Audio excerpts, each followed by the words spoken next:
నేను మాట ఇస్తున్నా, రాబోయే డిసెంబర్ 9 నాడు తెలంగాణ రాష్ట్రంలో కాంగ్రెస్ పార్టీ అధికారంలో ఉంటుంది.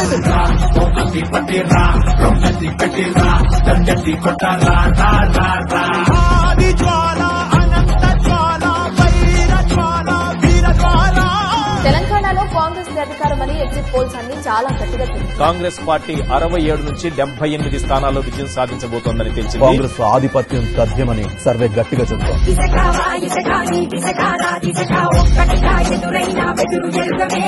అసెంబ్లీ ఎన్నికల్లో కాంగ్రెస్ పార్టీ ఘన విజయం సాధించింది. కాంగ్రెస్ జయకేతనం ఎగురవేసింది. హస్తం పార్టీ ఇచ్చిన మార్పు నినాదం ప్రజల్లోకి వెళ్ళింది.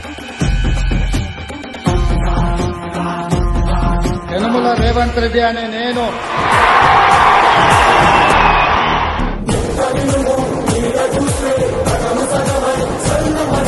నిన్నటి వరకు ఒక లెక్క, ఇవాళ నుంచి ఇంకొక లెక్క.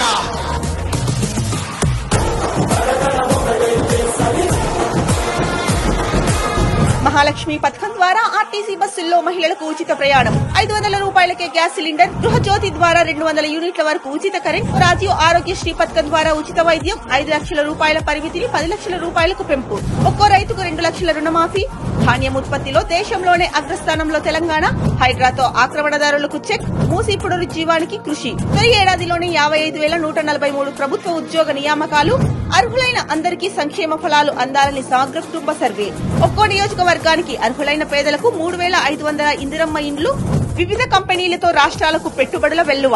ఇలా చెప్పుకుంటూ పోతే ఒక సంవత్సర పాలనలో ప్రణాళికాబద్దంగా ఇన్ని అభివృద్ధి కార్యక్రమాలను చేపట్టడం ఒక్క రేవంత్ సర్కార్కే సొంతం.